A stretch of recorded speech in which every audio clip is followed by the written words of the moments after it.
Hello everyone, welcome back again to my channel, Mers TV Vlog. So, ngayon lang ang introduction ko. Hello everyone, magandang araw sa ating lahat, lalong-lalo ng mga ka-OFW natin dyan, no? Saan man sulok ng mundo, mabuhay tayo mga OFW at maging sa Pilipinas. Hello sa ating lahat. So, ayan. Napansin ko ang bilis sumawa ng aking hair, no? Ayan, mas bagay pala sa akin yung black, no? Pero actually guys, dark brown pa siya, hindi pa siya black na black. Pero okay na lang din yun, di ba? Ang saya-saya na dahil bumabalik ng kahit pa paano yung aking hair na gumaganda na rin, no? Dahil nawala na rin yung pagka-bleach niya, no? Ayun. So, mayroon tayong pag-usapan ngayon, pero syempre, akin lang is dagdag lang, no? Dagdag lang na usapin, no? Para lang kahit pa paano may bahagi ako, no? Ayan. Pero ito pag-uusapan, no? At may share ko lang din, no? Dapat ba tayong magmukhang mahirap sa karamihan? Diba? Ayun yung topic natin for today's video, guys. So, no? Actually, hindi naman kailangan na sobrang ganda ng suot, sobrang kolorete na halos lahat na lang ng is makikita sa is mga bago, mga branded, no? And yun na, no? Huwag natin ipapakita na kahit na may pera tayo, no? Huwag natin ipapakita sa mga tao na mukha tayong mapera, hindi naman mayaman, kumbaga mapera, di ba? Hindi para sa akin, no? General to, no? Hindi ko sinasabing mayaman ako, hindi ko sinasabing mapera ako, no? Basta kung ano yung nakikita nyo sa akin, yun talaga ako, no? Hindi ako mayaman at hindi rin ako mukhang mayaman, no? Mukha akong mahirap. Mukha akong mahirap, sa totoo lang, guys. Mahirap, pero hindi naman hirap na hirap, no? Grabe naman. So, ayun. And mapapasalamatan niyo ako, guys, dahil ibabahagi ko sa inyo kung paano kayo magmukhang tama lang sa paningin ng tao, no? Kahit na kayo ay may kaya, no? Kahit na kayo ay may pera na, no? Wag natin itong gagawin kung ayaw mong mautangan ka ng kapitbahay mo, mahiraman ka ng mga kamag-anak mo, ng mga kapatid mo, at kung sino-sino pang malapit sa iyo, no?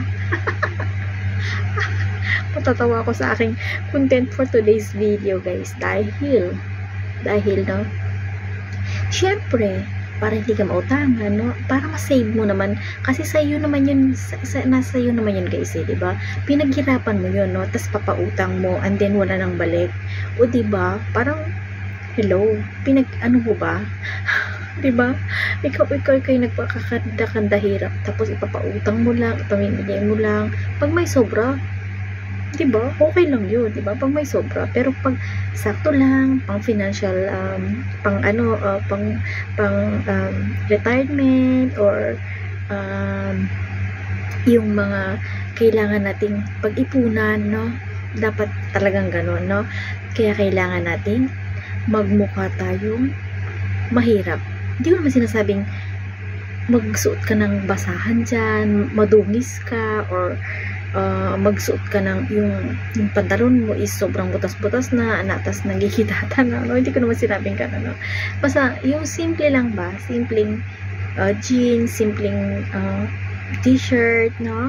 Para hindi ka mautangan. O, diba? Para hindi ka nga mautangan, no? Kahit sino pa yan. At huwag na huwag mo ipapakita, at huwag kang magsasabi na mayroon kang pera sa bangko. Kasi, no? Kasi nga, no? Isipin nila, no? Na pwede kang lapitan. Kasi nga, may pera kang tinatago. O, diba? Ganon yun, guys. So, pag mukha tayong hirap po. For today's video, guys, hindi ko akalain na magagawa ko to, no? Dahil sa kaanuhan ko, kartehan ko, no? Sa ako naman talaga, guys, is kung ano yung nakita nyo sa akin, yun na yun sa akin. O diba, ganun lang yun guys. Siyempre, gusto ko lang din magpatawa, no? Gusto ko lang din na masabi sa inyo na hindi nyo ako malapitan. Kasi nga, meron akong tinatarget na goal, no? May tinatarget akong goal, kaya hindi nyo pa ako malapitan sa ngayon. Wala rin akong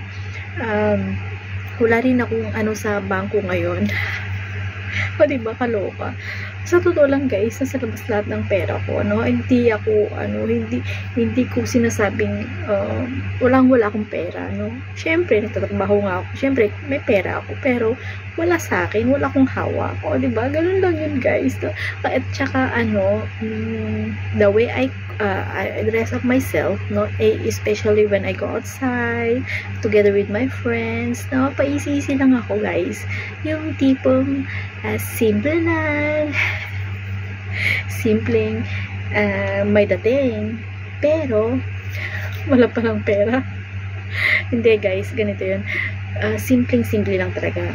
Alam niyo naman ako guys, pag sinabi kong simple, I wear my t-shirt, I wear my jeans, I wear my shoes, no? Hindi ako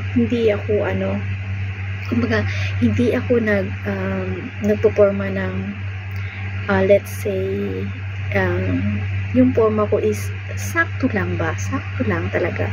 As in, sakto lang talaga. Hindi walang gaanong sa katawan, di ba? Dati-dati kasi guys, no, pag-isip ko rin yan guys, no, I wear my earrings, my necklace, mga ganun ba? Pero napagtanto ko, no, parang may something, no? So napag-isip ko na I will change my mind, I will change my style, I will change my lifestyle too. O diba? Kaya yun guys, napag-isip ko talaga na baguhin ko, no, ang aking pananaw, ang aking pananamit, no, especially talaga yung pananamit ko guys. As in, I just wear a t-shirt, okay na. T-shirt, jeans, okay na. Sometimes I wear my jeans, hindi lang naman iisa yung jeans ko guys, no. I just want to wear one jeans in 1 month ko nang ginagamit, no. Sunod-sunod yan talaga na every labas ko talaga. Sinusuot ko talaga yung jeans ko na same lang talaga guys. Hindi ko binabago, no. Total naman yun pang baba lang naman yun. Kung sa pangtaas, talagang nag-wear ako ng t-shirt lang is okay na siya. White t-shirt is okay na sa akin, or other colors, basta t-shirt lang siya talaga, or some blouses, no, pero minsan talagang inuulit ko talaga siya, no, kasi napagtanto ko, no, na hindi lahat ng paglabas ko is iba-iba, no. Iba na talaga yung mindset ko ngayon, no. Kung talagang gusto mo talagang magmukhang hindi ko naman sinabing mahirap, kumbaga magmukhang what you call that, simple, no, hindi sa sobrang hirap na hirap, no, basta in the fair complexion, no, and then basta kung ano yung nakikita nyo sa akin, yun na yun guys. Kaya hindi nyo na ako mautangan ngayon, at hindi nyo rin ako masasabihang may pera o no, may tinatagong pera, no, kasi talagang wala akong cash, wala akong pera, wala akong may papautang, no. So ganun yung mindset ko, talagang wala talaga, no, wala talaga. And then kung gusto nyo talagang ganun, no, na hindi mautangan, hindi kung meron naman talagang mangutang at importante naman yung gagawin dun sa pera na yun, no, why not naman. You can share, no, you can share your blessings, yung pwede mong mapautang, pwede mong ibigay na lang na kahit na hindi bayaran, no, basta kung ano yung mo lang, kung ano yung kaya mo na lang, no, pero hindi sinasabing ipautang mo, no, yung laman ng ATM mo, the half of your money in your ATM, no, hindi mo naman kailangan ipahiram yung lahat, no, kahit na half nga, kahit na 1/4 nga, no, it's a big no, no. And then pwede mo siyang mapahiram ng let's say 1,000, hindi na okay lang na kung hindi na bumalik pero yung malaki-laki na yung 1,000 na, no, parang ang hirap, no. So let's be practical, guys, no, sa pagpapautang ng pera, no, sa pagpapautang ng pera. For example, me, no, nagpapautang din ako ng pera, pero meron akong binibigay na kontrata, 'di ba? May kontrata tayong pag-uusapan, no? May pipirmahan ka, may bibigay ka sa aking collateral. Well, wala tayong pag-uusapan. Kumbaga, okay, go ahead. 'Di ba? Ganun 'yun, guys, eh. Kasi ang hirap ng buhay, ang hirap kumita ng pera, no? Hindi ako namumulot dito ng pera sa ibang bansa para lang maipagpamudmud sa inyo, no? Pamudmud sa mga or no, may uutang sa akin, no? And then hindi na ibabalik dahil alam nila na may pera talaga ako. So I changed my mind not to wear, no?